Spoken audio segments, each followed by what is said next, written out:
the Pi to my network. I'm using Ethernet. If you're using Ethernet, it's very important that the Pi is connected directly to one of the available ports on your router. If you plug it in through a hub, a network hub, then it won't work for SSH. So if you don't have a spare port on the router, then use the wireless setup.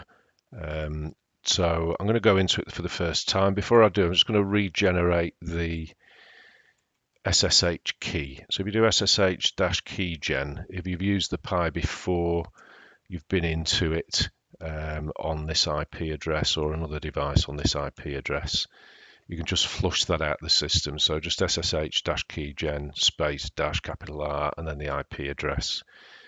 If the IP address had been associated with terminal before, then it would just clear that out, and then I can go into the machine itself.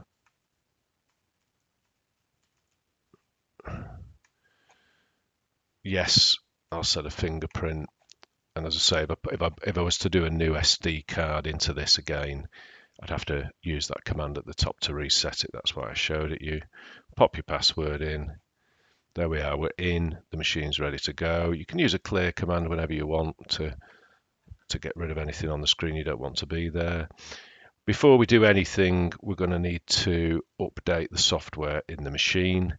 We're going to use the command sudo apt-get update, and the Pi will then go ahead and find any packages that have been updated since the Raspbian image that we grabbed off Raspberry themselves was put up there. They're not that good at updating them, actually.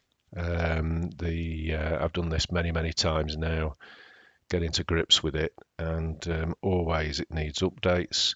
So we'll now do sudo apt get upgrade, and the machine will go ahead and it will install all of those, and we're going to say yes, we want to continue.